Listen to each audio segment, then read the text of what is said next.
Hello everyone, you are most welcome to my YouTube channel, and today we are going to study about present perfect continuous tense. Identity उसकी है जिस वाक्य अंत में रहा है, रही है, रहे हैं प्लस साथ साथ समय दिया रहे तो प्रेजेंट परफेक्ट कंटिन्यूअस टेंस कहलाता है। केवल रहा है, रही है, रहे हैं वो तो प्रेजेंट कॉन्टिन्यूस टेंस होता है। लेकिन अगर उसके साथ समय दे दिया जाए 2 घंटे, 2 दिन, 4 महीने, 10 जनवरी 3 बजे से, ये इंडिकेट करता है, it means that perfect continuous tense है। So let's study about the rules and examples of the present perfect continuous tense. Present perfect continuous tense की आइडेंटिटी रहा है, रही है, रहे हैं तथा साथ साथ समय दिया रहता है, टाइम को इंडिकेट करता है। हेल्पिंग वर्ब इसकी होती है हैज और have been. Has been, have been एक साथ ऐड करेंगे। निश्चित समय के लिए सिंस लगाते हैं, अनिश्चित समय के लिए फॉर। निश्चित समय जैसे कि 2 बजे, 3 जनवरी, रविवार, तो इनके साथ सिंस लगाएंगे। Since Sunday, since 2 o'clock, since 3 जनवरी, जो भी फिक्स ऑफ टाइम रहे, बचपन से, सिंस चाइल्डहुड, ठीक है। और दूसरा है अनिश्चित समय जो क्लियर ना हो, 2 घंटे, 3 दिन, 5 महीने, 2 साल। 2 घंटे अब सुबह से कर रहा है या शाम से कर रहा है, ये कोई क्लियर नहीं है। 3 दिन से कर रहा है, अब पता नहीं किस 3 दिन से कर रहा है, that's not clear time, that's not fix time. So वो अनिश्चित होता है और अनिश्चित काल के लिए फॉर का प्रयोग करते हैं। नेक्स्ट इज उसका फॉर्मूलाज देखते हैं और इसमें आईएनजी लगाते हैं, ये आप जानते रहिए। वर्ब में आईएनजी ऐड करते हैं, इसमें हमेशा आईएनजी। कंटिन्यूअस में भी लगाते हैं तो इसमें भी लगाएंगे। ऐसा नहीं है कि हैज या हैव है तो वो आपकी थर्ड फॉर्म लगाएंगे।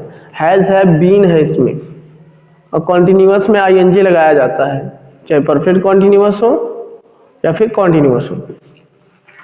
चलिए फार्मूलाज पे ध्यान देते हैं। इसका अफर्मेटिव फार्मूला है subject plus has been, have been plus verb में आईएनजी प्लस सिंस या फॉर जो टाइम के अकॉर्डिंग हो, फिर उसके बाद वो टाइम 2 o'clock, 2 hours, 3 o'clock, 5 जनवरी, जो भी हो। नेक्स्ट अदर वर्ड्स, ये हमारा फॉर्मूलाज है। नेक्स्ट है वह 2 घंटे से सो रहा है। सो इसका क्या होगा, सबसे पहले सब्जेक्ट हमारा वह है ही, हैज बीन, ही के साथ हैज बीन लगेगा। ये नियम आपका हैज हैव जैसे आप परफेक्ट में पढ़े थे उसी तरह से इसको भी करना।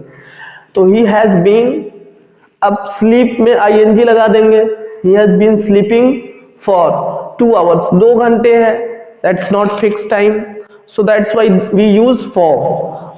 तो he has been sleeping for 2 hours, is that clear? Next is तुम 6 जनवरी से स्कूल आ रहे हो।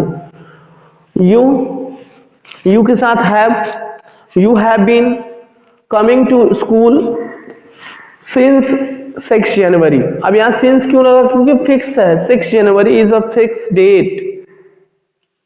You have been coming school since 6 जनवरी।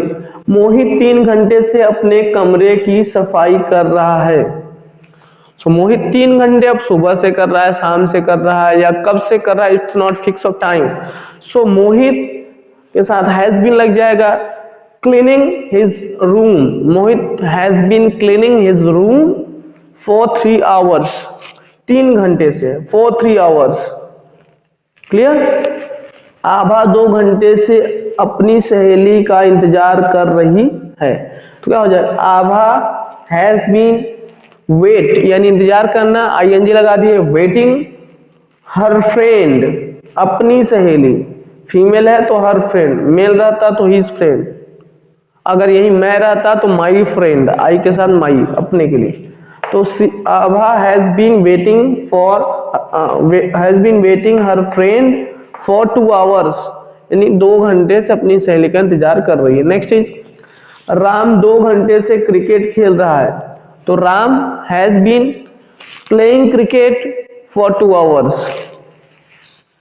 इस तरह से अफर्मेटिव का एग्जांपल्स रहा। If you have any doubt so leave a comment, I will reply. Next is negative sentence का फॉर्मूला जो है subject plus has, have, not, तब बीन लगाना। ये फॉर्मूलाज पे ध्यान देना, most important thing. People commit mistake while translating. लोग यही गलती करते हैं जब ट्रांसलेशन करते हैं, सब्जेक्ट प्लस हैज है प्लस नॉट तब बीन, यानी हैज और बीन या हैज हैव बीन के बीच में नॉट लगेगा। Is that clear? फिर वर्ब में आईएनजी, फिर सिंस फॉर, फिर टाइम, प्लीज, उसके बाद अदर वर्ड्स। जो फॉर्मूलाज के फंडामेंटल रूल्स हैं वही अप्लाइड होते हैं। नेक्स्ट एग्जांपल्स की तरफ ध्यान देते हैं। राधा 2 दिन से स्कूल नहीं जा रही है, नेगेटिव हो गया, तो राधा के साथ हैज भी लगेगा। राधा हैज, नेगेटिव है तो हैज के बाद पहले नॉट लगाएंगे तब बीन लगाएंगे, तो Radha has not been going to school, यानी यहाँ नॉट जो है बीच में आया इन दोनों के, इसके बीच में ही इसे ऐड करेंगे। The clear? यही मेंशन करना है, नॉट जब भी लगेगा बीन और हैज हैव के बीच लगेगा। नेक्स्ट है, वह सोमवार से क्रिकेट खेलने नहीं जा रहा है, तो वह नहीं जा रहा, he has not been going. Is that clear? To play cricket, cricket खेलने अब कब से नहीं जा रहा है? सोमवार से। It's a fix time, point of time है। तो सिंस मंडे, उसके साथ सिंस लगाएंगे जो हमने रूल्स में पढ़ा था इधर। नेक्स्ट है, मैं 3 बजे से अंग्रेजी नहीं पढ़ा रहा हूं, तो I have not been teaching English. अब कब से पढ़ा रहा हूं? 3 बजे। It's a point of time, fix है। Since 3 o'clock, is that clear?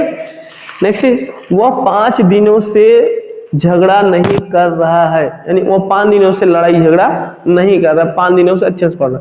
तो he has not been quarreling for 5 days, he has not been quarreling for 5 days, यानी 5 दिनों से वे झगड़ा नहीं कर रहा है। मैं बचपन से अंग्रेजी नहीं बोल रहा हूं, अब ये भी पॉइंट ऑफ टाइम को शो कर रहा है, बचपन से नहीं बोल रहा है। he has, अच्छा सॉरी, मैं बचपन से है, तो आई हैव, आई के साथ हैव, ही रहता तो हैज लगाते। I have not been speaking English since childhood, यानी बचपन से ही नहीं, बचपन जो है वो भी फिक्स ऑफ टाइम है, तो I have not been speaking English since childhood. Okay, so these are the fundamental rules and examples that will help you to learn tenses, present perfect continuous tense, and in next video I will provide the next rules, interrogatives rules, and slowly I will provide all the videos on YouTube channels. Follow and go to the playlist, you will find all the tenses rules and examples in a sequence. Read all the chapters easily and comfortably, make English very easy. Further, I will provide some speaking English classes, so be punctual on my videos, like, subscribe and share. One who is a new learner, share to the students who is studying class 7th, 8th standard or 12th standard, wherever he is studying, in whatever class. So that's all for today. Let's meet again tomorrow in the next video. Thank you for watching.